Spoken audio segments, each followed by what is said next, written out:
शुरू कीजिए। फिजिक्स का टॉपिक है चुंबक। चुंबक यानी एक ऐसा पिंड या वस्तु या पदार्थ जिसमें लोहे और निकेल को अपनी ओर आकर्षित करने की क्षमता हो एवं स्वतंत्र पूर्वक लटकाए जाने पर उत्तर और दक्षिण दिशा में ठहरता हो, उसे क्या कहेंगे? चुंबक के नाम से जानते हैं। जबकि चुंबक रासायनिक दृष्टि से आयरन ऑक्साइड यानी Fe2O3 है। चुंबक रासायनिक दृष्टि से क्या है? आयरन ऑक्साइड है। आगे, चुंबक को काट देने पर हमेशा पोल यानी ध्रुव की संख्या 2 हो जाती है। चुंबक को अगर हम काट देते हैं तो उसमें कितने ध्रुवों की संख्या होती है? 2। क्वेश्चन याद रखिएगा। जबकि अच्छा क्वेश्चन है। चुंबकीय प्रबलता सबसे अधिक ध्रुव पर ही होता है और सबसे कम बीच में होता है। चुंबकीय प्रबलता सबसे अधिक कहाँ होता है?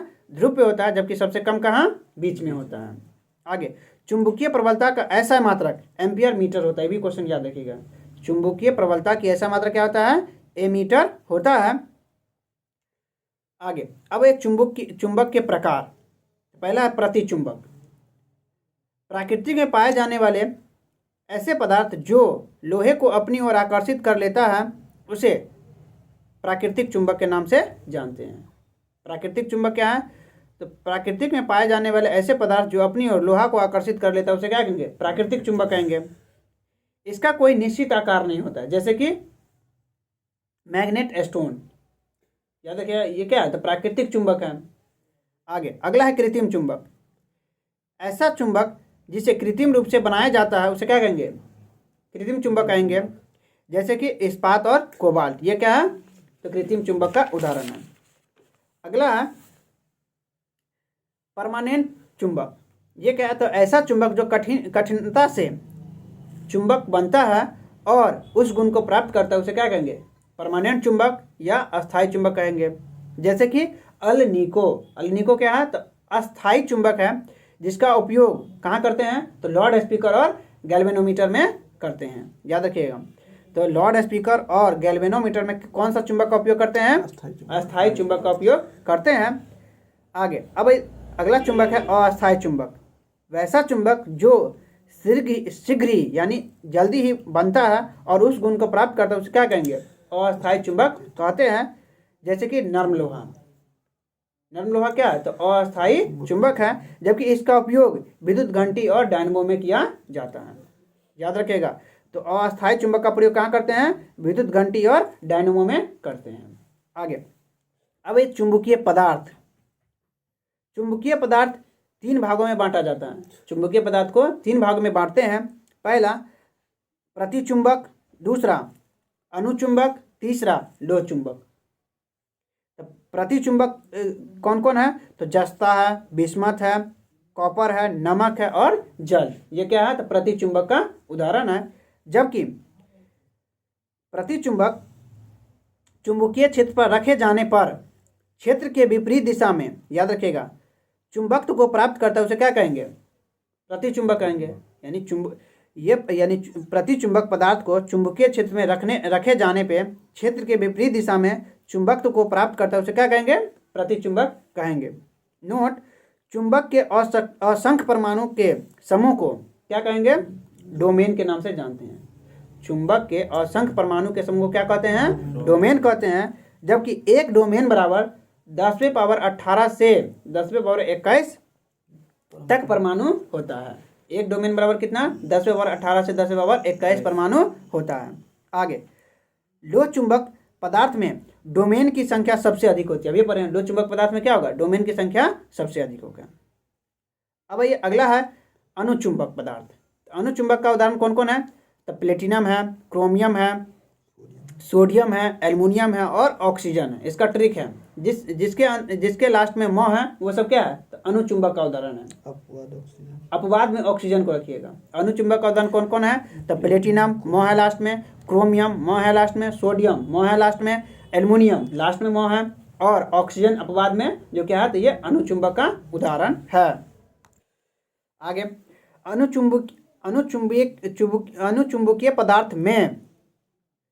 अनुचुंबकीय पदार्थ वे पदार्थ हैं जिसके चुंबकीय क्षेत्र में मुलायम मैग्नेटिक गुण पाया जाता है उसे क्या कहेंगे, अनुचुंबक कहेंगे। यानी अनुचुंबक पदार्थ में मुलायम जो है चुंबकीय गुण पाया जाता है। आगे नोट है, चुंबकीय पदार्थ की इकाई क्या है, तो टेस्ला है। ये भी क्वेश्चन याद रखेगा। चुंबकीय पदार्थ की इकाई क्या है, टेस्ला है। जबकि चुंबकीय क्षेत्र का सीजीएस मात्रक बॉस है। चुंबकीय क्षेत्र का सीजीएस मात्रक क्या है, बॉस है। जबकि चुंबकीय क्षेत्र का ऐसा मात्रक क्या है, सॉरी इकाई क्या है, तो टेस्ला है। जबकि सीजीएस मात्रक क्या है, बॉस। बॉस क्या है, सीजीएस मात्रक। जबकि टेस्ला क्या, तो इकाई है। आगे नोट है, लॉरेंस फोर्स। लॉरेंस फोर्स क्या है, तो गतिमान आवेश पर जो चुंबकीय बल लगाए जाते हैं उसे क्या कहते हैं, लॉरेंस फोर्स कहते हैं। लॉरेंस बल या फोर्स के नाम से जानते हैं। यानी चुंबकीय आवेश पर चुंबकीय बल लगाए जाते हैं उसे क्या कहेंगे, लॉरेंस फोर्स कहते हैं। आगे तीसरा भाग है लो चुंबकीय पदार्थ। लो चुंबकीय पदार्थ कौन कौन है, तो लोहा है, निकेल है, कोबाल्ट है, इस्पात है। ये सब क्या है, तो लो चुंबकीय पदार्थ है।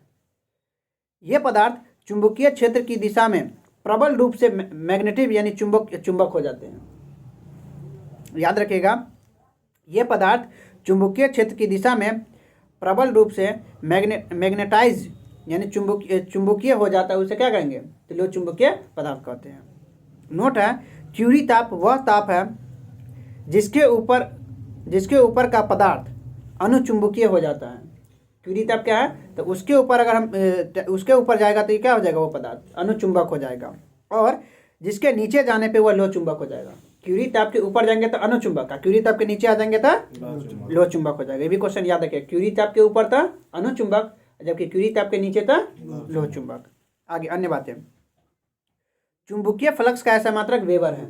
चुंबकीय फ्लक्स का ऐसा मात्रक क्या है, वेबर है। जबकि चुंबकीय फ्लक्स चुंबकीय क्षेत्र के गुजरने वाली चुंबकीय बल रेखा को चुंबकीय फ्लक्स के नाम से जानते हैं। चुंबकीय फ्लक्स क्या है, तो चुंबकीय क्षेत्र से गुजरने वाली चुंबकीय बल रेखा को चुंबकीय फ्लक्स के नाम से जानते हैं। आगे चुंबकीय क्षेत्र की दिशा एक सदिश राशि, भी क्वेश्चन याद रखिएगा। चुंबकीय क्षेत्र की दिशा क्या है, एक सदिश राशि है। आगे पृथ्वी एक विशाल चुंबक है जिसका आकार पृथ्वी के व्यास का 1/5वां भाग है। ये भी क्वेश्चन याद रखिएगा।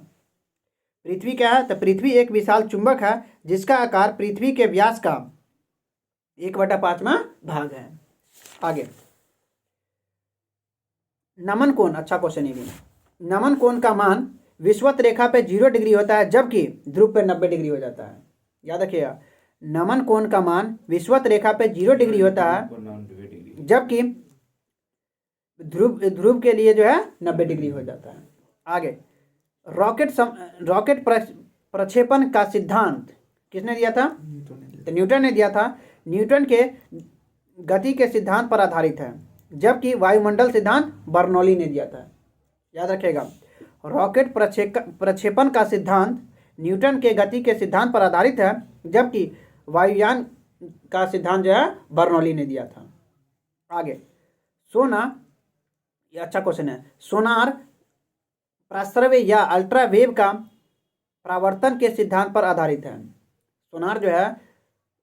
सोनार किस पे आधारित है, तो प्राश्रव्य यानी अल्ट्रासोनिक वेव के परावर्तन के सिद्धांत पर आधारित है। आगे इसका मुख्य उपयोग पानी की वस्तु की पता लगाने के लिए किया जाता है। सोनार का उपयोग किसमें करते हैं, पानी की वस्तु को पता लगाने में करते हैं। जबकि इसका पूरा नाम साउंड नेविगेशन एंड रेंजिंग है। सोनार का पूरा नाम क्या है, तो साउंड नेविगेशन एंड रेंजिंग है। जबकि रेडार का पूरा नाम रेडियो डिटेक्शन एंड रेंजिंग है। रेडार का पूरा नाम क्या है, रेडियो डिटेक्शन एंड रेंजिंग है। इसका उपयोग वस्तु के पता लगाने की एक प्रणाली है। यह भी क्या है, तो वस्तु के पता लगाने की एक प्रणाली है जिसमें माइक्रोवेव का इस्तेमाल किया जाता है। रडार में किसका उपयोग किया जाता है, माइक्रोवेव का इस्तेमाल किया जाता है। इसकी सहायता से गतिमान किसी वस्तु की जैसे वायुयान या जलयान आदि दूर के वस्तु का पता लगाने के लिए रडार का उपयोग किया जाता है। आगे अगला टॉपिक है भौतिक राशि। वैसी राशि जिसे मापा या तौला जाता है उसे क्या कहते हैं, भौतिक राशि कहते हैं। जैसे कि लंबाई, द्रव्यमान, समय, ताप, विद्युत धारा, वेग, घनत्व, ये सब क्या है, तो भौतिक राशि है। भौतिक राशि 2 प्रकार के होते हैं, एक मूल राशि, दूसरा व्युत्पन्न राशि। मूल राशि क्या है? तो वैसी भौतिक राशि जो किसी अन्य दूसरी राशि पर निर्भर नहीं होता है उसे क्या कहेंगे? मूल राशि कहेंगे। जैसे मूल राशि 7 गो, ये भी क्वेश्चन याद रखिए। मूल राशि कितने हैं? 7 है। मूल राशि कितने हैं? 7 गो। कौन कौन है? तो लंबाई, द्रव्यमान, समय, ताप, विद्युत धारा, ज्योति तीव्रता और पदार्थ की मात्रा। ये क्या है? तो 7 जो है मूल भौतिक राशि है। कौन कौन है? लंबाई, द्रव्यमान, समय, ताप, विद्युत धारा, ज्योति तीव्रता और पदार्थ की मात्रा। ये सब का ऐसा मात्रक देखिए। लंबाई का ऐसा मात्रक मीटर, जबकि द्रव्यमान का ऐसा मात्रक किलोग्राम, समय का ऐसा मात्रक सेकेंड, जबकि ताप का ऐसा मात्रक केल्विन, विद्युत धारा का ऐसा मात्रक एम्पियर, जबकि ज्योति तीव्रता का ऐसा मात्रक कैंडेला, जबकि पदार्थ की मात्रा का ऐसा मात्रक मोल। आगे अगला है व्युत्पन्न राशि। वैसी भौतिक राशि जो मूल राशि पर निर्भर होता है उसे क्या कहेंगे? व्युत्पन्न राशि। जैसे कि क्षेत्रफल। क्षेत्रफल किस पे निर्भर है? लंबाई और चौड़ाई पे। क्षेत्रफल किस पे निर्भर है? लंबाई और चौड़ाई पे। जबकि आयतन, ये भी क्या है? तो व्युत्पन्न राशि है। ये किस पे निर्भर है? तो लंबाई, चौड़ाई और ऊंचाई पे। जबकि घनत्व किस पे? तो द्रव्यमान और आयतन पे। घनत्व किस पे? तो द्रव्यमान और आयतन पे। जबकि चाल दूरी और समय पे। याद रखिएगा। आगे मात्रा की पद्धति। अगला टॉपिक मात्रा की पद्धति। मात्रा की बहुत सारी प्रचलित पद्धति है जिसमें कुछ निम्न प्रकार के हैं। जैसे MKS पद्धति, CGS पद्धति, FPS पद्धति और SI पद्धति। MKS पद्धति में क्या है? इस पद्धति में लंबाई के लिए मीटर, द्रव्यमान के लिए किलोग्राम, जबकि समय के लिए सेकंड का उपयोग किया जाता है। आगे CGS पद्धति में क्या है? तो इस पद्धति में लंबाई के लिए सेंटीमीटर, जबकि द्रव्यमान के लिए ग्राम और समय के लिए सेकंड का उपयोग किया जाता है।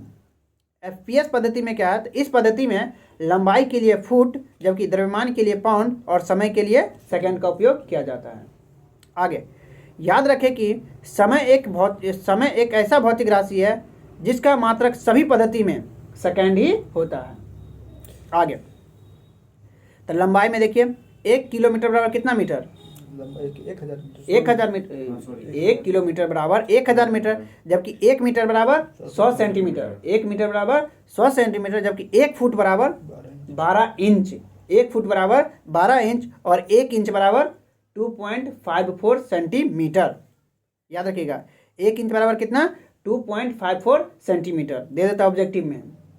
याद रखिए 1 इंच बराबर कितना? तो 2.54 सेंटीमीटर। जबकि द्रव्यमान में आइए 1 किलोग्राम बराबर 1000 ग्राम और 1 पाउंड बराबर 453 ग्राम। 1 पाउंड बराबर 453 ग्राम। आगे अब समय में आइए 1 घंटा बराबर 60 मिनट। 1 घंटा बराबर 60 मिनट, जबकि 1 घंटा बराबर कितना सेकेंड? 3600 सेकेंड। 1 घंटा बराबर 3600 सेकेंड, जबकि 1 मिनट बराबर 60 सेकेंड। अब ये दिन में 1 दिन बराबर 24 घंटा, जबकि 1 महीने बराबर 30 दिन। आगे अब भाई ऐसा पद्धति 1971 में CGPM, अच्छा क्वेश्चन है। 1971 में CGPM नामक संस्था ने एक नई पद्धति का आविष्कार किया जो पूरे विश्व में लागू हुआ। ये भी क्वेश्चन याद रखिए। ऐसा पद्धति का प्रारंभ कब से हुआ? तो 1971 में। किसने किया? तो CGPM नामक एक संस्था ने 1971 में। आगे इस पद्धति को ऐसा पद्धति के नाम से जानते हैं। आगे ऐसा पद्धति में कुल 7 मूल राशि एवं 2 सहायक राशि सम्मिलित होता है। याद रखिएगा ऐसा पद्धति में कुल 7 मूल राशि तो होता है और 2 जो है सहायक राशि भी होता है। आगे MKS पद्धति का वृहत रूप, याद रखिएगा MKS पद्धति का वृहत रूप जो है ऐसा पद्धति है। अगर क्वेश्चन पूछे ऐसा पद्धति किसका वृहत रूप है? तो MKS पद्धति का ही वृहत रूप क्या है? ऐसा पद्धति है। तो ऐसा पद्धति में मूल राशि 7 कौन कौन है? तो वही लंबाई, द्रव्यमान, समय, ताप, विद्युत धारा, ज्योति तीव्रता और पदार्थ की मात्रा। जबकि सहायक राशि में कौन है? तो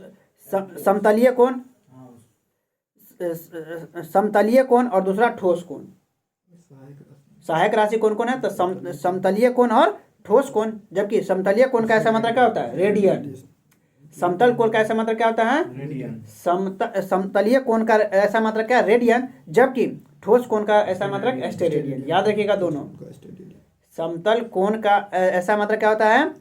रेडियम। जबकि ठोस कोण का ऐसा मात्रक एस्टेरेडियम। अब आइए अगला टॉपिक है ऑप्टिक्स। चलिए, ऑप्टिक्स यानी प्रकाश। यह फिजिक्स की एक ऐसा यह फिजिक्स का एक शाखा है जिसमें हम लोग प्रकाश की प्रकृति एवं गुणों का अध्ययन करते हैं। ऑप्टिक्स में क्या करते हैं? प्रकाश के गुण और प्रकृति का अध्ययन करते हैं। प्रकाश एक प्रकार की ऊर्जा है जिसकी उपस्थिति में हम किसी वस्तु को नेत्र की सहायता से देख पाते हैं। प्रकाश एक विद्युत चुंबकीय तरंग है। प्रकाश क्या है? एक विद्युत चुंबकीय तरंग है, अर्थात प्रकाश में विद्युत एवं चुंबक दोनों का गुण पाया जाता है। याद रखिएगा। आगे, प्रकाश के गमन के लिए माध्यम की आवश्यकता नहीं होती है। ये भी क्वेश्चन हिट है। प्रकाश को जो है गमन करने के लिए माध्यम की आवश्यकता नहीं होती है क्योंकि यह विद्युत चुंबकीय तरंग है।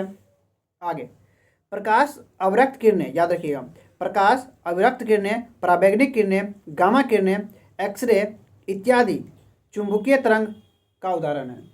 प्रकाश भी क्या है? चुंबकीय तरंग है। अवरक्त किरणें, पराबैंगनिक किरणें, गामा किरणें, एक्सरे विद्युत चुंबकीय तरंग का उदाहरण है। अतः इसे गमन करने के लिए माध्यम की आवश्यकता नहीं होती है। जितने भी अनुप्रस्थ तरंग चुंबकीय तरंग है सबको क्या है? माध्यम की आवश्यकता नहीं होती है।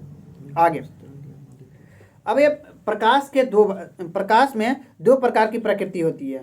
एक कणीय प्रकृति, दूसरा तरंगीय प्रकृति। प्रकाश के कितने प्रकृति? दो। कौन कौन? कणीय प्रकृति और तरंगीय प्रकृति। प्रकाश की दोहरी प्रकृति प्रकाश की दोहरी प्रकृति क्या होता है? तो प्रकाश के कण तथा तरंग दोनों का गुण पाया जाता है। प्रकाश में जो है कण और तरंग दोनों का गुण पाया जाता है। प्रकाश के इस गुण को दोहरी प्रकृति के नाम से जानते हैं। आगे, प्रकाश विद्युत प्रभाव यानी फोटो इलेक्ट्रिक इफेक्ट एवं क्रॉम्पटन प्रभाव प्रकाश के कणीय प्रकृति का उदाहरण है। याद रखिएगा, प्रकाश के कणीय प्रकृति का उदाहरण कौन कौन है? तो फोटो इलेक्ट्रिक इफेक्ट या क्रॉम्पटन प्रभाव किसका उदाहरण है? तो प्रकाश के कणीय प्रकृति का उदाहरण है। जबकि नोट क्या कर रहा है? सौर सेल प्रकाश विद्युत प्रभाव के सिद्धांत पर आधारित है। सौर सेल किस पे आधारित है? प्रकाश विद्युत प्रभाव पे आधारित है। आगे, प्रकाश का परावर्तन, अपवर्तन, व्यतिकरण, ध्रुवन एवं विवरण ये सभी घटनाएं जो प्रकाश के तरंग प्रकृति का बताता है। याद रखिए, अच्छा क्वेश्चन है। प्रकाश का परावर्तन, अपवर्तन, व्यतिकरण, ध्रुवन एवं विवरण ये जो है सभी जो है क्या बताता है? प्रकाश के तरंग प्रकृति को बताता है। आगे, नोट है, ध्रुवन की घटना ध्वनि तरंग में नहीं होती। भी क्वेश्चन अच्छा है। ध्रुवन की घटना ध्वनि तरंग में नहीं होता है क्योंकि ध्वनि एक प्रकार की क्या है? अनुदैर्घ्य तरंग है। ध्वनि एक प्रकार की क्या है? अनुदैर्घ्य तरंग है। उसमें जो है ध्रुवन की घटना नहीं होती है। नोट है, प्रकाश में ध्रुवन की घटना होती है क्योंकि वह क्या है? अनुप्रस्थ तरंग है। आगे, सबसे पहले न्यूटन ने प्रकाश के कणीय प्रकृति की व्याख्या की थी। भी क्वेश्चन याद रखिएगा। सबसे पहले न्यूटन ने जो प्रकाश की कणीय प्रकृति की व्याख्या किया था। जबकि प्रकाश के तरंग प्रकृति की हाइगेन की व्याख्या की है। याद रखिएगा, प्रकाश के तरंग प्रकृति की व्याख्या किसने किया है? हाइगेन ने किया है। प्रकाश के तरंग प्रकृति की व्याख्या किसने किया है? हाइगेन ने किया है। जबकि सबसे पहले थॉमस यंग ने प्रकाश के व्यतिकरण का सिद्धांत दिया। याद रखिए, तीनों क्वेश्चन याद रखिएगा। थॉमस यंग ने क्या दिया? तो प्रकाश के व्यतिकरण का सिद्धांत दिया। जबकि तरंग प्रकृति किसने दिया? तो हाइगेन ने दिया। और कणीय प्रकृति किसने दिया? तो न्यूटन ने दिया। कणीय प्रकृति न्यूटन ने, जबकि तरंगीय प्रकृति हाइगेन ने, जबकि प्रकाश के फोटोन सिद्धांत आइंस्टीन ने दिया। आगे, आइंस्टीन ने द्रव्यमान एवं ऊर्जा के संबंध E = mc² सिद्धांत भी दिया। आइंस्टीन ने द्रव्यमान एवं ऊर्जा के संबंध को सिद्धांत E = mc² भी दिया। जहाँ E = ऊर्जा होता है, m = द्रव्यमान होता है और c = प्रकाश की चाल होता है। निर्वात में प्रकाश की चाल कितना होता है? 3 × 10⁸ मीटर प्रति सेकेंड। याद रखिएगा, तो निर्वात में प्रकाश की चाल कितना होता है? 3 × 10⁸ मीटर प्रति सेकेंड। आगे, प्रकाश विद्युत प्रभाव का सिद्धांत भी आइंस्टीन ने ही दिया था। प्रकाश विद्युत प्रभाव का सिद्धांत किसने दिया था? आइंस्टीन ने ही दिया था। आगे, अब एक प्रकाश दो प्रकार का होता है, एक दृश्य प्रकाश, दूसरा अदृश्य प्रकाश। तो दृश्य प्रकाश 4 प्रकार का, विबजियोर, VIBGYOR, विबजियोर क्या है? तो ये दृश्य प्रकाश है। जबकि अदृश्य प्रकाश कौन कौन है? तो यूवी किरण, IR किरण, इंट्रावायलेट रे, जबकि एक्स रे और गामा रे, ये सब क्या है? तो अदृश्य प्रकाश है। आगे, सूर्य के प्रकाश में अवरक्त किरणें यानी IR रे यानी इंट्रावायलेट रे उपस्थित होता है, जिस कारण सूर्य के प्रकाश में कोई वस्तु गर्म होता है। ये भी क्वेश्चन पूछा क्या? वस्तु का गर्म होना किसकी घटना है? अवरक्त किरण का ही घटना है। आगे, एक याद रखिए ट्रिक है, ग्लोबल वार्मिंग से संबंधित गैस, मीना का जलवा, मी से मीथेन, जबकि ना से नाइट्रस ऑक्साइड, का से कार्बन डाइऑक्साइड, जबकि जलवा से जलवाष्प। ये सब क्या है? तो ग्रीन हाउस गैस प्रभावित यानी ग्रीन हाउस को प्रभावित करने वाले प्रमुख गैस, मीना का जलवा, methane, nitrous oxide, carbon dioxide और जलवाष्प। आगे, अगला टॉपिक है साउंड। अच्छा चैप्टर है। ध्वनि के अध्ययन को क्या कहते हैं? एकॉस्टिक। याद रखिए, ध्वनि के अध्ययन को क्या कहते हैं? एकॉस्टिक। जबकि ध्वनि कंपित वस्तु को कहते हैं। ध्वनि क्या है? तो कंपित वस्तु को कहते हैं, या वस्तु के कंपन को ध्वनि के नाम से जानते हैं। ध्वनि, याद रखिएगा, ध्वनि जो है कंपित वस्तु को कहते हैं, या वस्तु के कंपन को क्या कहते हैं? ध्वनि कहते हैं। आगे, कंपन क्या है? तो कोई स्थिति, याद रखिएगा, कोई स्थिर वस्तु जब इधर उधर गति करता है तो उसे क्या कहेंगे? कंपन कहेंगे। कोई वस्तु जब इधर उधर करेगा तो उसे क्या कहेंगे? कंपन कहेंगे। जैसे कि झूले की गति क्या है? कंपन करना। आगे, अब एक तरंगीय गति, जब किसी माध्यम में उत्पन्न विक्षोभ को तरंग गति के नाम से जानते हैं। याद रखिए, किसी माध्यम में जब विक्षोभ उत्पन्न होता है उसे क्या कहेंगे? तरंगीय गति कहते हैं। जैसे शांत जल में पत्थर के टुकड़े को फेंकना, ये क्या है? तो ये तरंगीय गति का उदाहरण है। जबकि तरंगदैर्घ्य क्या है? तो किसी कण को एक पूरे चक्कर या कंपन के समय में जितना दूरी तय करती है उसे क्या कहेंगे? वेवलेंथ के नाम से जानते हैं। याद रखिए, वेवलेंथ क्या है? तो किसी कण को एक पूरे चक्कर या कंपन के समय में जितनी दूरी तय करती है उसे क्या कहेंगे? वेवलेंथ कहेंगे। आगे, अब आयाम।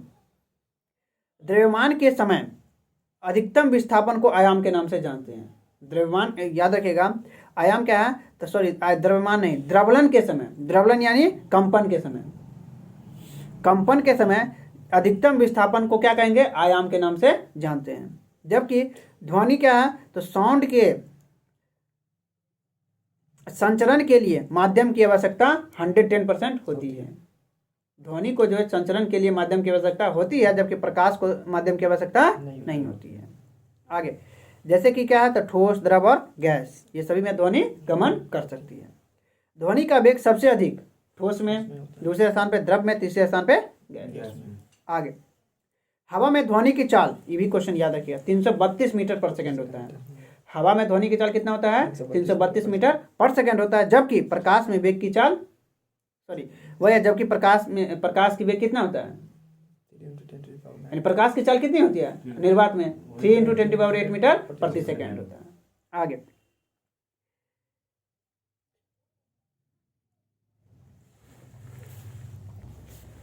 याद रखिएगा, यही कारण है कि बिजली कड़कती है तो प्रकाश दिखाई पड़ने पहले देता है, जबकि ध्वनि बाद में सुनाई देता है। क्यों? तो ध्वनि का हाँ, ध्वनि का चाल कितना है?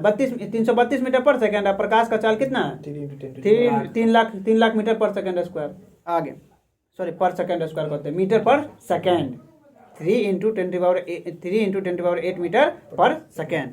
आगे, नोट है, जब ध्वनि एक माध्यम से दूसरे माध्यम में जाती है तो इसका वेग और वेवलेंथ बदल जाता है, लेकिन इसका आवृत्ति नहीं बदलता। ये भी क्वेश्चन याद रखिएगा।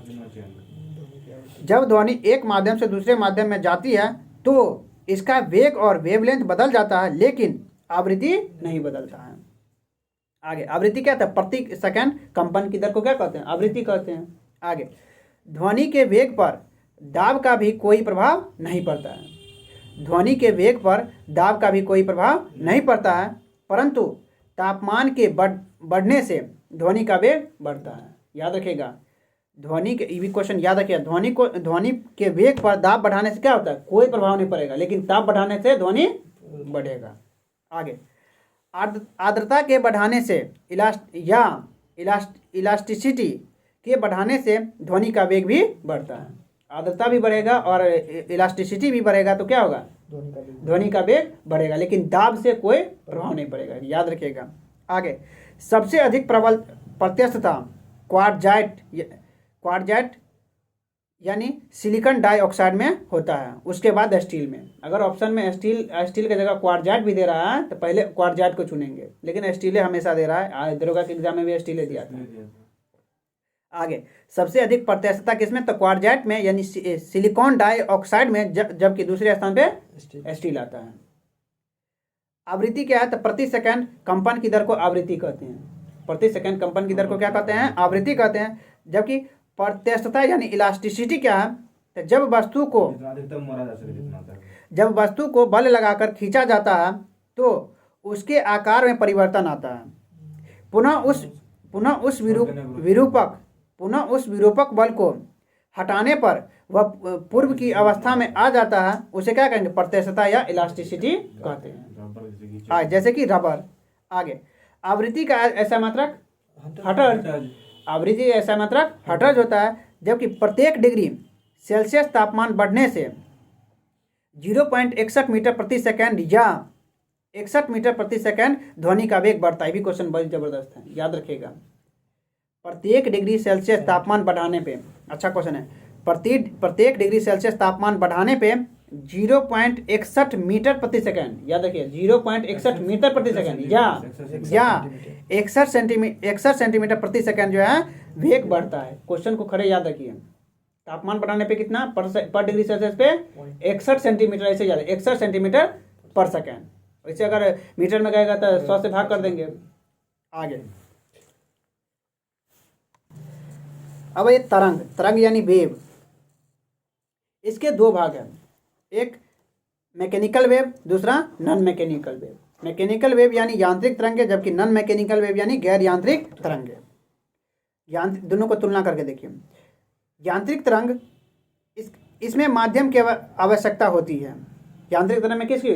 माध्यम की आवश्यकता होती है, जबकि गैर यांत्रिक तरंग में माध्यम की आवश्यकता नहीं होती है। याद रखिए, गैर यांत्रिक तरंग में माध्यम की आवश्यकता नहीं होती है। जबकि यांत्रिक तरंग के दो भाग हैं, एक अनुप्रस्थ तरंग, दूसरा अनुदैर्घ्य तरंग। जबकि गैर यांत्रिक तरंग जो है यह निर्वात या माध्यम दोनों में गमन कर सकती है।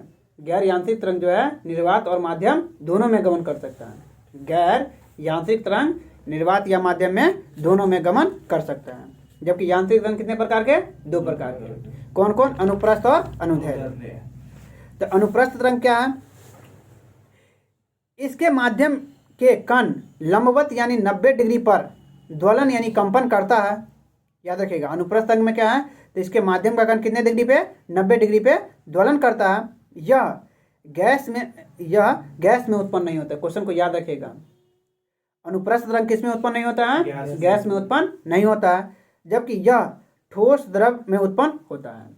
अनुप्रस्थ तरंग ठोस और द्रव में उत्पन्न होता है। जैसे सभी विद्युत चुंबकीय तरंग अनुप्रस्थ तरंग है। भी क्वेश्चन याद रखिएगा। जितने भी विद्युत चुंबकीय तरंग है क्या है? अनुप्रस्थ तरंग है।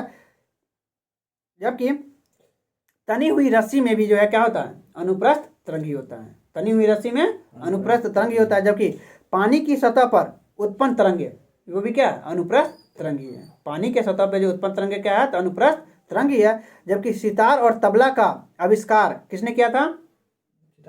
अमीर खुसरो। सितार और तबला का आविष्कार किसने किया था? अमीर खुसरो ने किया था। आगे अब दूसरा है अनुदैर्घ्य तरंग। इसके माध्यम में कण तरंग के दिशा में आगे पीछे गमन करती है। अनुदैर्घ्य तरंग में क्या है? तो इसके माध्यम के कण तरंग के दिशा में आगे पीछे गमन करता है। यह तीनों माध्यम में उत्पन्न होता है। अनुदैर्घ्य तरंग क्या है? तो तीनों माध्यम में उत्पन्न होता है, जैसे ध्वनि तरंग, दूसरा भूकंपीय तरंग। ये क्या है? तो अनुदैर्घ्य तरंग का उदाहरण है। जबकि सितार और गिटार में अनुप्रस्थ तरंग उत्पन्न होता है। सितार और गिटार में अनुप्रस्थ तरंग उत्पन्न होता है, जबकि बांसुरी, बीन, शहनाई में अनुदैर्घ्य तरंग उत्पन्न होता है। बांसुरी, शहनाई, बीन में कौन सा तरंग? अनुदैर्घ्य तरंग। जबकि सितार और गिटार में क्या होगा? तो अनुप्रस्थ तरंग उत्पन्न होता है। गिटार में अनुप्रस्थ, हाँ, बांसुरी, बीन और शहनाई में अनुदैर्घ्य। आगे अब विद्युत चुंबकीय तरंग। तो विद्युत चुंबकीय तरंग कौन कौन है? तो रेडियो तरंग, माइक्रोवेव, इंफ्रावेव, visual wave, ultraviolet wave, x ray, gamma ray और कॉस्मिक रे। ये क्या है? तो विद्युत चुंबकीय तरंग है। कौन कौन है? तो रेडियो तरंग, माइक्रो तरंग, इंफ्रा तरंग, विजुअल तरंग यानी वही विबजियोर, और अल्ट्रावायलेट तरंग, एक्सरे, गामा रे और कॉस्मिक रे। ये सब क्या है? विद्युत चुंबकीय तरंग है। तो ये जो है सीक्वेंस में लिखा है, आवृत्ति बढ़ते क्रम में है। ये सबसे ज़्यादा आवृत्ति किस में होगा? कॉस्मिक रे, यानी अंतरिक्ष वाले में। अंतरिक्ष में कॉस्मिक रे कहाँ पाया जाता है? अंतरिक्ष में। सबसे अधिक जो आवृत्ति इसमें पाया जाता है, लेकिन सबसे कम आवृत्ति किसमें पाया जाएगा? तो सबसे ऊपर जो है रेडियो एक्टिव तरंग में क्या सबसे कम आवृत्ति पाया जाएगा। चलिए आगे बढ़िए, अन्य बातें। रिमोट में इंफ्रा रे, अच्छा क्वेश्चन है, इंफ्रा रे का उपयोग किया जाता है। रिमोट में कौन सा रे का उपयोग? इंफ्रा रे का प्रयोग किया जाता है। जबकि दृश्य प्रकाश की खोज यानी विबजियोर का खोज किसने किया था? न्यूटन ने किया था। दृश्य प्रकाश की खोज किसने किया था? न्यूटन ने किया था। जबकि ओजोन की परत पृथ्वी पर अल्ट्रावायलेट रे को आने से रोकता है। लेकिन ओजोन का सूत्र O3। आगे, सोनोमीटर से अनुप्रस्थ तरंग का वेग और आवृत्ति ज्ञात किया जाता है। याद रखेगा, सोनोमीटर से अनुप्रस्थ तरंग का वेग और आवृत्ति ज्ञात किया जाता है। जबकि हाइड्रोजन का उपयोग पानी के अंदर उत्पन्न ध्वनि तरंग है। एक बार और पढ़ते हैं, हाइड्रोजन नहीं, हाइड्रोफोन का उपयोग पानी के अंदर उत्पन्न ध्वनि तरंग की गणना से की जाती है। याद रखिएगा, यानी हाइड्रोफोन का उपयोग पानी के अंदर उत्पन्न ध्वनि तरंग की गणना की जाती है। आगे, मेगाफोन का उपयोग दूर तक ध्वनि को भेजने के लिए किया जाता है। मेगाफोन का उपयोग क्यों करते हैं? तो दूर तक ध्वनि को भेजने के लिए किया जाता है। जबकि चांदी प्रकाश का सबसे अच्छा प्रवर्तक है, इसीलिए दर्पण के, अच्छा क्वेश्चन है, इसीलिए दर्पण में इसका कलई चढ़ाया जाता है। वह कलई सिल्वर नाइट्रेट होता है। याद रखिएगा, आईना में जो है कलई चढ़ाया जाता है वो क्या होता है? सिल्वर नाइट्रेट होता है। आगे ये भी क्वेश्चन याद रखिएगा, सिल्वर नाइट्रेट का उपयोग किया जाता है। आगे अब रेडियो वेव,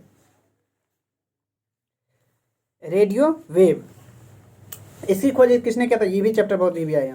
रेडियो वेव का खोज किसने किया था? मार्कोनी ने किया था। ये भी क्वेश्चन याद रखिए, रेडियो वेव की खोज किसने किया था? मार्कोनी ने किया था। इसका उपयोग रेडियो में किया जाता है। खाली यहाँ पे एक ही बात याद रखें, रेडियो वेव का खोज किसने किया था? मार्कोनी ने किया था।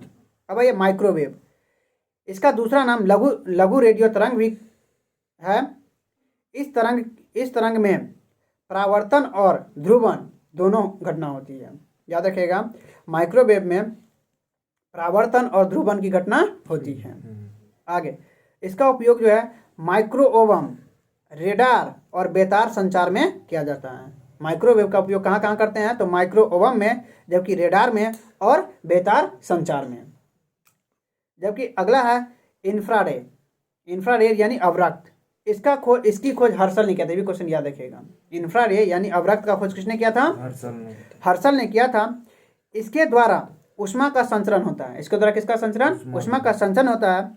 जबकि सूर्य से ऊष्मा जो पृथ्वी तक आती है वही इंफ्रारेड के माध्यम से ही आती है, वही अवरक्त के माध्यम से। याद रखिएगा, सूर्य से ऊष्मा जो पृथ्वी तक आती है वो इंफ्रारेड के माध्यम से ही आता है। इसका उपयोग, अच्छा क्वेश्चन है, इसका उपयोग धुंध फोटोग्राफी में और टीवी के रिमोट में जो है इंफ्रारेड का किया जाता है। अब ये पढ़े हैं। आगे अगला है विजुअल रे। इसकी खोज किसने किया था? पीछे ही पड़े हैं। विजुअल रे का खोज किसने किया? न्यूटन ने किया है। विजुअल रे का खोज किसने किया? न्यूटन ने किया है। जबकि 3900 एंगस्ट्रम से 7800 एंगस्ट्रम के बीच इसका होता है तरंग दैर्ध्य, यानी 3900 एंगस्ट्रम से 7800 एंगस्ट्रम होता है। लाइट में, अच्छा क्वेश्चन, लाइट में परावर्तन, अपवर्तन, प्रकाश विद्युत प्रभाव, इंटरफेरेंस यानी व्यतिकरण और ध्रुवन जैसे गुण जो है पाया जाता है। याद रखिए, ये जो विजुअल वे जो है, विजुअल वे में जो है परावर्तन, अपवर्तन, प्रकाश विद्युत प्रभाव, इंटरफेरेंस यानी व्यतिकरण का गुण जो है पाया जाता है। नोट है, आइंस्टीन ने 1905 में फोटो इलेक्ट्रिक प्रभाव यानी प्रकाश विद्युत प्रभाव की खोज, और इसी कड़ी में 1921 में उसे नोबेल पुरस्कार भी दिया गया था। याद रखिए, आइंस्टीन को जो है फोटो इलेक्ट्रिक इफेक्ट के कारण ही 1921 में नोबेल पुरस्कार दिया गया था। अब अल्ट्रावायलेट वेव, यूवी रे, इसकी खोज रीटर ने किया था। अच्छा क्वेश्चन है, अल्ट्रावायलेट रे का खोज किसने किया था? रीटर ने किया था। यह सूर्य से निकलती है, या किससे निकलेगा? सूर्य से निकलती है हानिकारक किरण है ये, जिसे ओजोन परत रोकता है। याद रखिए, अब अल्ट्रावायलेट रे को कौन रोकता है? ओजोन परत रोकता है। यूवी रे से आने से स्किन कैंसर होता है। यूवी रे के आ जाने से क्या होता है? स्किन कैंसर होता है। अभी एक्सरे, इसकी खोज किसने किया था? रॉन्टजेन ने किया था। याद रखिएगा, इसीलिए इसे जो फिजिक्स का पहला नोबेल पुरस्कार भी दिया गया था। हाँ, रॉन्टजेन को जो है एक्सरे के खोज के लिए फिजिक्स का पहला नोबेल पुरस्कार दिया गया था। दूसरा आदमी यही है। जब अत्यधिक गतिज ऊर्जा वाले इलेक्ट्रॉन ठोस या कठोर धातु से टकराता है तो एक्सरे का उत्पन्न होता है। याद रखिएगा, जब अत्यधिक गतिज ऊर्जा वाले इलेक्ट्रॉन ठोस या कठोर धातु से टकराता है तो एक्सरे का उत्पन्न होता है। इसका उपयोग टूटे हुए हड्डी का पता लगाने के लिए और मेटल डिटेक्शन में किया जाता है। आगे अगला है गामा रे, एक आवेशहीन अत्यधिक भेदन क्षमता वाला रे है। याद रखिएगा, सबसे अधिक भेदन क्षमता और अत्यधिक एक आवेशहीन अत्यधिक भेदन क्षमता वाला किरण है। इसकी खोज बैकरॉल ने किया था। ये क्वेश्चन याद रखिएगा। गामा रे का खोज किसने किया था? बैकरॉल ने किया था। जबकि इसका उपयोग कैंसर में होता है। इसका उपयोग कहाँ होता है? कैंसर में होता है। अब एक कॉस्मिक रे, यह अंतरिक्ष क्या है? यह अंतरिक्ष किरण है। कॉस्मिक रे कहाँ पाया जाता है? अंतरिक्ष में पाया जाता है। इसकी खोज चंद्रशेखर ने किया था। याद रखिएगा, इसीलिए चंद्रशेखर किरण भी इसी को कहते हैं। यह भी जो क्या है? हानिकारक किरण है। याद रखिएगा, यह भी क्या है? तो हानिकारक किरण है। आगे ध्वनि तरंग, ध्वनि तरंग यांत्रिक तरंग है। यानी ध्वनि तरंग को यांत्रिक तरंग भी कहते हैं। और सभी यांत्रिक तरंग की ध्वनि सुनी नहीं जा सकती है। याद रखिए, यानी ध्वनि तरंग यांत्रिक तरंग है, ठीक है, लेकिन सभी यांत्रिक तरंग को सुनी नहीं जा सकती है। सभी यांत्रिक ध्वनि नहीं आया। हाँ। आगे इसी आधार पर इन्हें जो है 3 भागों में बांटा गया है। जितने भी यांत्रिक तरंग हैं उसको सभी को सुना नहीं जा सकता, लेकिन ध्वनि को जो है यांत्रिक तरंग है। आगे जैसे कि पहला श्रव्य तरंग, दूसरा अपश्रव्य और तीसरा प्राश्रव्य, यानी ऑडिबल रेंज, दूसरा इंफ्रासोनिक रे, तीसरा अल्ट्रासोनिक रे। तो श्रव्य तरंग का कितना सीमा है? तो 20 हर्ट्ज से 20,000 हर्ट्ज क्या है? श्रव्य तरंग की सीमा है। याद रखिए, जिसे हम सुन सकते हैं। ये मनुष्य सुनता है, यानी श्रव्य तरंग को कौन सुनता है? मनुष्य, जिसकी सीमा कहाँ से कहाँ तक? 20 हर्ट्ज से 20,000 हर्ट्ज तक। जबकि इंफ्रासोनिक यानी अपश्रव्य का सीमा 20 हर्ट्ज से नीचे है। 20 हर्ट्ज से नीचे रहेगा तो वो क्या होगा? अपश्रव्य। इसका उदाहरण इसको कौन कौन सुनता है? कुत्ता, बिल्ली, सांप, कछुआ, भूकंपीय तरंग और हृदय का कंपन। ये क्या है? तो अपश्रव्य तरंग है। आगे तीसरा है अल्ट्रासोनिक वेव यानी प्राश्रव्य तरंग। इसका सीमा 20,000 हर्ट्ज से ऊपर जाएगा तो ये क्या हो जाएगा? प्राश्रव्य तरंग हो जाएगा। डाल्टन ने, अच्छा क्वेश्चन है, डाल्टन ने सबसे पहले एक सीटी के, याद रखिए, एक सीटी से जो है अल्ट्रासोनिक वेव का उत्पन्न किया था। किसने? तो डाल्टन ने सबसे पहले क्या खोजा था? एक सीटी के माध्यम से अल्ट्रासोनिक वेव का उत्पन्न किया था। आजकल इसे पीजो इलेक्ट्रिक इफेक्ट या क्वार्ट्ज क्रिस्टल से उत्पन्न किया जाता है। अभी आजकल जो है अल्ट्रासोनिक वेव का उपयोग उत्पादन कहाँ करते हैं? उत्पादन किससे होता है? तो पीजो इलेक्ट्रिक इफेक्ट या क्वार्ट्ज क्रिस्टल से अल्ट्रासोनिक वेव का उत्पन्न किया जाता है। आगे इसका उपयोग में आइए। सोनार, अभी पीछे ही पढ़े हैं, सोनार की सहायता से समुद्र में गहरे वस्तु की पता लगाया जाता है अल्ट्रासोनिक वेव का ही। जबकि भ्रूण जांच में भी अल्ट्रासोनिक वेव और पथरी के इलाज में भी अल्ट्रासोनिक वेव का उपयोग किया जाता है। आगे अब ये नोट, पथरी रासायनिक दृष्टि से कैल्शियम ऑक्सलेट है जिसे कुर्ती के दाल से तोड़ा जाता है। जबकि ईसीजी का संबंध हृदय के जांच से है। ईसीजी का संबंध किससे है? हृदय के जांच से है। आगे डॉल्फिन, चमगादड़ और कुत्ता भी जो है अल्ट्रासोनिक वेव को सुन सकता है। डॉल्फिन, चमगादड़ और कुत्ता भी जो है अल्ट्रासोनिक वेव को सुन सकता है। अब ये ध्वनि का लक्षण, इसके 3 लक्षण होते हैं। ध्वनि के कितने लक्षण? 3 लक्षण होते हैं। पहला पिच यानी तारत्व, दूसरा तीव्रता यानी इंटेंसिटी, जबकि तीसरा गुणवत्ता यानी क्वालिटी। तो पिच क्या है? तो ध्वनि का वह गुण है जिसे आवाज़ पतली या मोटी सुनाई पड़ती है और यह आवृत्ति पर निर्भर करता है। यह क्या? तो पिच है। पतली आवाज़ की पिच अधिक होती है। याद रखिए, पतली आवाज़ की पिच अधिक होती है जबकि मोटी आवाज़ की पिच कम होती है। जैसे कि लड़का और लड़की और मधुमक्खी। तो मधुमक्खी का पिच अधिक होगा कि कम होगा? अधिक होगा। लड़का का कम होगा, जबकि लड़की का अधिक होगा। तो अधिक पिच रहेगा तो पतला आवाज़, जबकि कम पिच रहेगा तो मोटा आवाज़। आगे अब तीव्रता, तीव्रता क्या है? तो यह ध्वनि का वह गुण है जिसके द्वारा ध्वनि धीमी या तेज सुनाई देती है। इसकी इकाई, अच्छा क्वेश्चन है, ध्वनि का इकाई क्या है? डेसिबल है। एक बेल बराबर 10 डेसिबल होता है। ये भी क्वेश्चन याद रखिएगा, 1 बेल बराबर 10 डेसिबल होता है। जबकि यह आयाम पर निर्भर करता है। याद रखिएगा, तीव्रता किस पे निर्भर करता है? आयाम पर निर्भर करता है, पिच आवृत्ति पे। आगे ये भी क्वेश्चन याद रखिए, पिच किस पे? आवृत्ति पे, जबकि तीव्रता जो है आयाम पे निर्भर करता है। दोनों तनी अंतर देखें, तारा तो हाँ, इसका ऐसा मात्रक माइक्रोवाट प्रति मीटर स्क्वायर होता है। याद रखिएगा, यानी तीव्रता का ऐसा मात्रक क्या होता है? माइक्रोवाट प्रति मीटर स्क्वायर होता है। भी क्वेश्चन याद रखिएगा। आवृत्ति का ऐसा मात्रक क्या होता है? माइक्रोवाट मीटर स्क्वायर होता है। जबकि सामान्य बातचीत की ध्वनि 45 डेसिबल होता है। ये भी क्वेश्चन याद रखिएगा। सामान्य बातचीत का ध्वनि कितना होता है? 45 डेसिबल होता है, जो स्वास्थ्य के दृष्टि से उपयुक्त है। स्वास्थ्य के दृष्टि से उपयुक्त है। जबकि 85 डेसिबल से ऊपर के ध्वनि को शोर कहा जाता है। 85 डेसिबल के ऊपर के ध्वनि को क्या कहते हैं? शोर कहा जाता है। आगे मनुष्य 140 डेसिबल तक ही सुन सकता है। मनुष्य 140 डेसिबल तक ही सुन सकता है। जबकि ध्वनि की तीव्रता को ऑडियोमीटर से मापा जाता है। ध्वनि की तीव्रता को किससे मापते हैं? ऑडियोमीटर से मापा जाता है। जबकि गुणवत्ता या क्वालिटी में आइए क्या है? तो समान पिच और समान तीव्रता वाले ध्वनि में अंतर स्पष्ट गुणता से ही यानी क्वालिटी से ही होता है।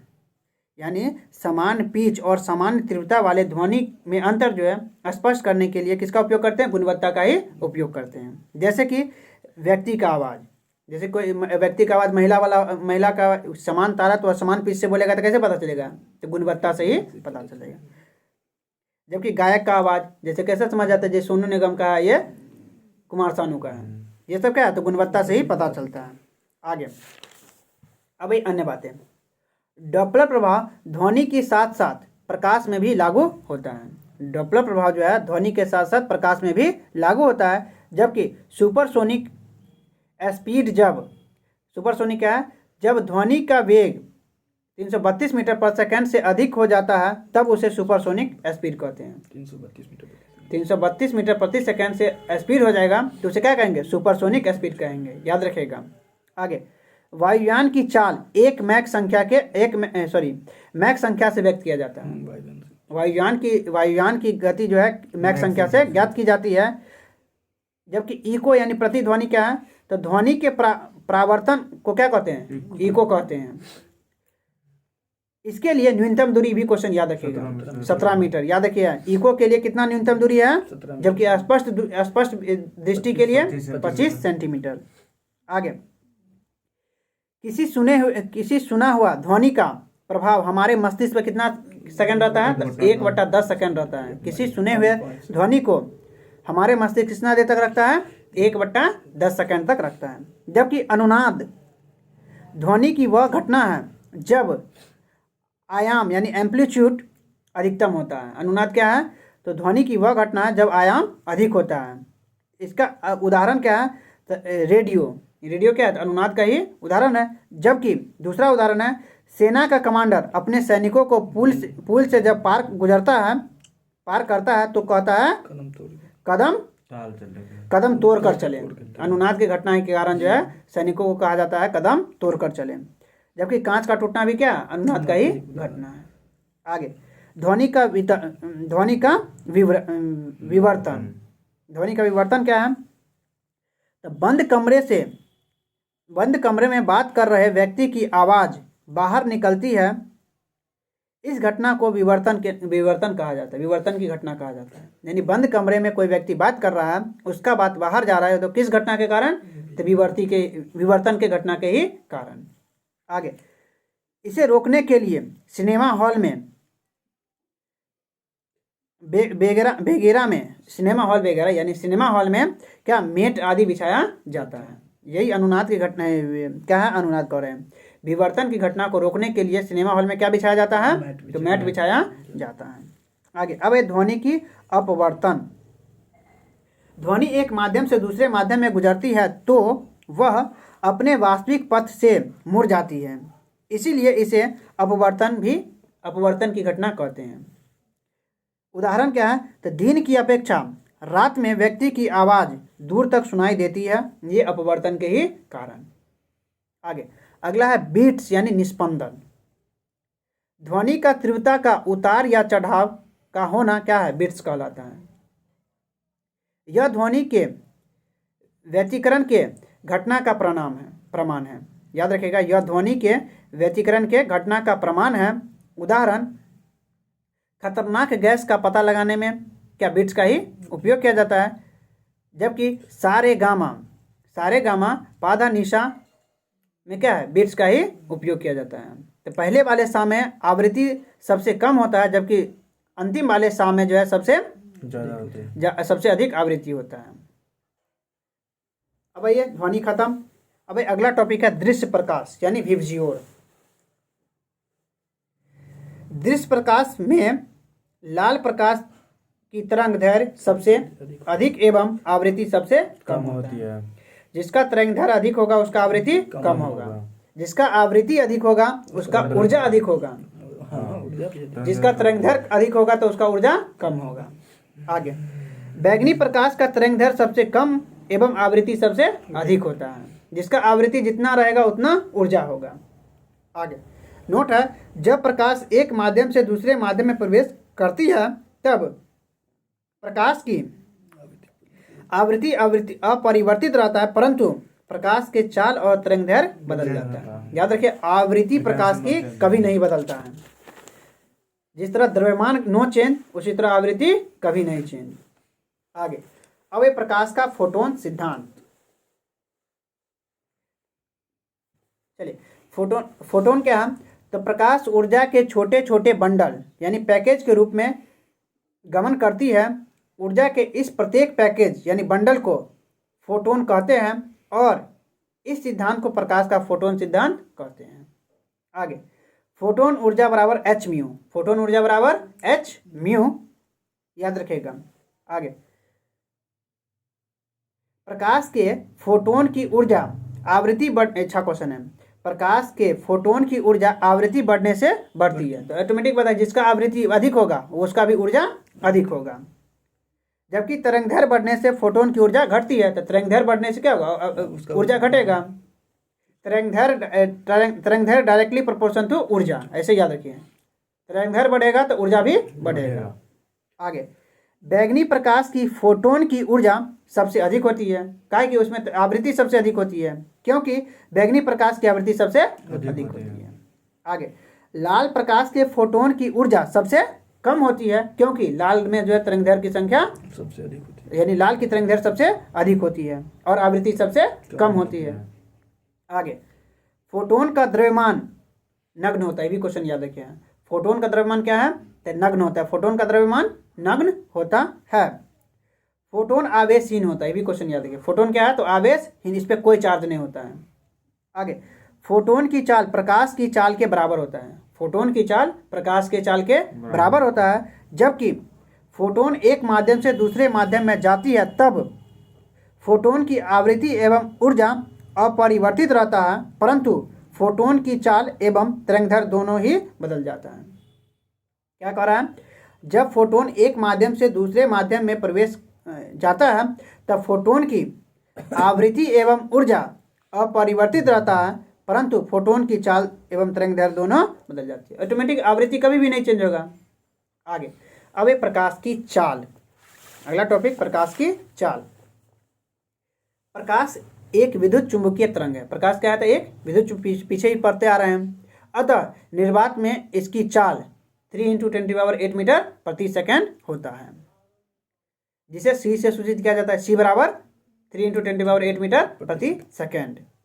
नोट, जब एक छोटी सी सुई, अच्छा क्वेश्चन है, जब एक छोटी सी सुई प्रकाश की चाल से समुद्र में गिरेगी तो बहुत बड़ी सुनामी आ जाएगी।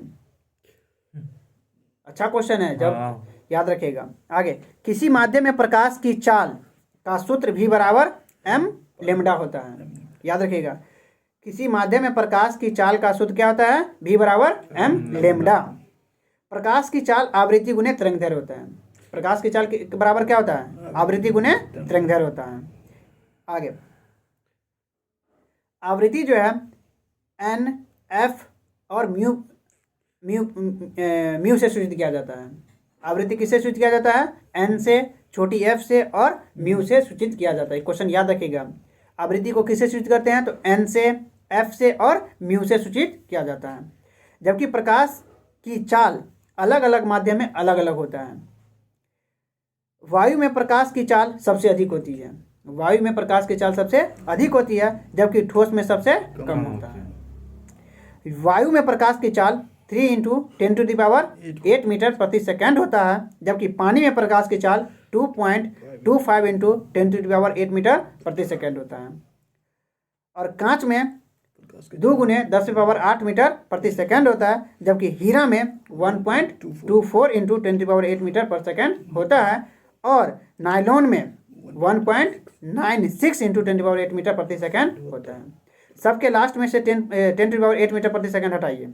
अब याद कीजिए, तो वायु में 3, सब में 10⁸ मीटर पर सेकेंड लगा लेना है। तो वायु में प्रकाश की चाल 3, जबकि पानी में 2.25, पानी में, तो वायु कहिए या निर्वात कहिए, अलग है दोनों, अलग है। वायु में भी इतना ही है, चलेगा। चले, तो पानी में पहले याद रखिए, पानी में 2.25 सब में 10⁸ मीटर पर सेकेंड लगा लीजिएगा। जबकि कांच में 2 और हीरा में 1.24, जबकि नायलॉन में 1.96 और बर्फ में 2.3 × 10⁸ मीटर पर सेकेंड। आगे, नोट है, सूर्य से पृथ्वी तक प्रकाश को पहुंचने में लगभग कितना समय लगता है? 8 मिनट 19 सेकेंड। यानी सूर्य से पृथ्वी पर प्रकाश आने में कितना समय लगता है? 8 मिनट 19 सेकेंड। जबकि चंद्रमा से पृथ्वी पर प्रकाश आने में कितना सेकंड लगता है? तो 499 सेकंड लगता है। याद रखें दोनों क्वेश्चन। सूर्य से पृथ्वी पर प्रकाश आने में कितना समय? 8 मिनट 19 सेकंड या 20 सेकंड। जबकि चंद्रमा से पृथ्वी पर आने में प्रकाश कितना? तो 499 सेकंड, यानी 500 सेकंड मान के चलिए। आगे, चंद्रमा से पृथ्वी तक प्रकाश को पहुंचने में 1.28 सेकंड का समय लगता है। यानी पृथ्वी पर पहुंचे में सॉरी सूर्य से चंद्रमा तक। अच्छा क्वेश्चन था यार, काहे गड़बड़ा गया। सूर्य से चंद्रमा तक पहुंचने में, क्वेश्चन फंस गए। सूर्य से चंद्रमा तक प्रकाश जाने में 499 सेकेंड। गलती हो गया, यानी सूर्य से चंद्रमा पर प्रकाश जाएगा था 499 सेकेंड में, जबकि सूर्य से पृथ्वी पे आएगा था 8 सूर्य से पृथ्वी पर प्रकाश आएगा था 8 मिनट 20 सेकेंड। जबकि हाँ, सूर्य से पृथ्वी 8 मिनट 20 सेकेंड और सूर्य से चंद्रमा पर 499 सेकेंड। जबकि चंद्रमा से पृथ्वी पर आने में 1.28 सेकेंड, 1.28 सेकेंड। चंद्रमा से 1.28 सेकेंड पृथ्वी पर आने में प्रकाश, जबकि सूर्य से चंद्रमा पे तो 499 सेकेंड और सूर्य से पृथ्वी पर आने में 8 मिनट 20 सेकेंड। आगे उसी 8 मिनट 20 सेकंड गुना करके 499 होता है। चलिए, सॉरी गलत हो गया है, याद रखिए थोड़ा कन्फ्यूजन के कारण। सूर्य से पृथ्वी आने में सेकेंड में 499 सेकेंड, मिनट में 8 मिनट 19 सेकेंड। याद रखिएगा, सूर्य से पृथ्वी तक प्रकाश आने में 499 सेकेंड, जबकि मिनट में कहेगा तो 8 मिनट 19 सेकेंड। अब आइए चंद्रमा से पृथ्वी पर प्रकाश आने में, यानी चंद्रमा से पृथ्वी पर प्रकाश आने में 1.28 सेकेंड लगता है। आगे अब निर्वात में प्रकाश की, याद रखेगा, निर्वात में प्रकाश की सभी रंगों की चाल बराबर होती है। निर्वात में प्रकाश की सभी रंगों की चाल बराबर होती है, परंतु निर्वात को छोड़कर किसी अन्य माध्यम में जैसे पानी, ग्लास इत्यादि में लाल प्रकाश की चाल सबसे अधिक होती है, जबकि बैंगनी का सबसे कम होता है। याद रखिएगा। आगे अब अपवर्तनांक, निर्वात में प्रकाश की चाल एवं माध्यम में प्रकाश की चाल के अनुपात को अपवर्तनांक कहा जाता है। याद रखिएगा, निर्वात में प्रकाश की चाल एवं माध्यम में प्रकाश की चाल के अनुपात को अपवर्तनांक कहा जाता है, जबकि इसे जो है U बराबर C/V के रूप में जाना जाता है। U बराबर C/V, जहाँ C U क्या है, सॉरी म्यू ना होगा, म्यू बराबर म्यू मतलब अपवर्तनांक, म्यू बराबर C/V, जहाँ म्यू क्या है तो माध्यम में अपवर्तनांक है, जबकि C क्या है तो निर्वात में प्रकाश की चाल और V क्या है तो माध्यम में प्रकाश की चाल। आगे बढ़िए। प्रत्येक माध्यम का अपवर्तनांक अलग अलग होता है, क्योंकि अलग अलग माध्यम में प्रकाश की चाल अलग अलग होता है। जैसे वायु में अपवर्तनांक, वायु का अपवर्तनांक कितना होता है 1। याद रखिए, वायु का अपवर्तनांक कितना 1, जबकि बर्फ का अपवर्तनांक 1.31। याद रखिए, अच्छा क्वेश्चन सब है। बर्फ का अपवर्तनांक कितना होता है तो 1.31, जबकि पानी का अपवर्तनांक 4/3 यानी 1.33। याद रखिएगा, पानी का अपवर्तनांक बट्टे में याद रखिए, पानी का अपवर्तनांक कितना 4/3 होता है, जबकि ग्लास यानी शीशा का अपवर्तनांक 3/2 होता है। आगे नायलॉन का अपवर्तनांक 1.53 होता है, जबकि हीरा का अपवर्तनांक 2.42 होता है। हीरा का कम से कम याद रखिए, हीरा का अपवर्तनांक कितना 2.42, हीरा का अपवर्तनांक कितना 2.42, जबकि वायु का 1, बर्फ का 1.31, जबकि पानी का 4/3, ग्लास का 3/2 और नायलॉन का 1.53, जबकि हीरा का 2.42। आगे नोट है, यदि निर्वात में प्रकाश की चाल को माध्यम के प्रकाश, अच्छा क्वेश्चन, माध्यम के अपवर्तनांक से भाग दिया जाए तब माध्यम के प्रकाश की चाल निकल जाता है। कुछ खास नहीं है, वो फार्मूला है, जैसे म्यू बराबर C/U, तो इसे माध्यम में प्रकाश जब C बराबर करेंगे तो म्यू इंटू V। आगे अब आइए, आगे है बर्फ का अपवर्तनांक बताए हैं कितना तो 2.3, सॉरी बर्फ में प्रकाश की चाल है, बर्फ में था, बर्फ का अपवर्तनांक था 1.3, बर्फ का अपवर्तनांक जो है 1.31 है, वही 1.31 है, जबकि प्रकाश के चाल बर्फ में कितना होता है तो 2.3 × 10⁸ होता है। पीछे ही पड़े हैं, बर्फ में प्रकाश की चाल कितना था 2.3 × 10⁸ मीटर प्रति सेकेंड होता है। अब ये नोट में क्या है, ऊष्मा को विद्युत ऊर्जा में रूपांतरण करने के लिए ताप युग्मक का प्रयोग किया जाता है। ऊष्मा को विद्युत ऊर्जा में रूपांतरण के लिए किसका उपयोग किया जाता है? ताप युग्मक का प्रयोग किया जाता है। आगे, धन आवेश को सकारात्मक आवेश कहते हैं। धन आवेश को क्या कहते हैं? सकारात्मक आवेश कहते हैं, जो कि प्रोटॉन पर उपस्थित होता है। ऑटोमेटिक प्रोटॉन किस पे रहता है? धन आवेश। धन आवेश, जबकि इलेक्ट्रॉन क्या है? ऋण आवेश। ऋण आवेश, जबकि और न्यूट्रॉन क्या होता है? आवेशहीन होता है। आगे, एस्ट्रोजन क्या है? तो पुरुष हार्मोन है। एस्ट्रोजन क्या है? Sorry female, estrogen female hormone होगा। एस्ट्रोजन क्या है? तो फीमेल हार्मोन है, जबकि टेस्टोस्टेरोन क्या है? तो मेल हार्मोन है। आगे, दाब का ऐसा मात्रा क्या होता है? न्यूटन प्रति मीटर स्क्वायर होता है। याद रखिए, दाब का ऐसा मात्रा क्या होता है? दाब का ऐसा मात्रा क्या होता है? न्यूटन प्रति मीटर स्क्वायर होता है। इसको याद रखिएगा। दाब का ऐसा मात्रा क्या होता है? न्यूटन प्रति मीटर स्क्वायर, जबकि बल का ऐसा मात्रा क्या होता है? पास्कल। हाँ, न्यूटन भी पास्कल में। सॉरी, बल का ऐसा मात्रक न्यूटन होता है। वो दाब का देते। यानी बल का ऐसा मात्रक न्यूटन, जबकि दाब का ऐसा मात्रक पास्कल या न्यूटन मीटर स्क्वायर। पास्कल या न्यूटन मीटर स्क्वायर। हाँ, पास्कल या न्यूटन मीटर स्क्वायर। आगे, बल का ऐसा मात्रक न्यूटन, जबकि सीजीएस मात्रक डाइन होता है। याद रखिएगा, ठीक तो है। बल का मात्रक न्यूटन या सीजीएस मात्रक डाइन होता है। 1 न्यूटन बराबर 10⁵ डाइन होता है। 1 न्यूटन बराबर 10⁵ डाइन होता है, जबकि कार्य का ऐसा मात्रक जूल होता है। कार्य का ऐसा मात्रक क्या होता है? जूल होता है, जबकि सीजीएस मात्रक अर्ग होता है। कार्य का सीजीएस मात्रक क्या होता है? अर्ग होता है।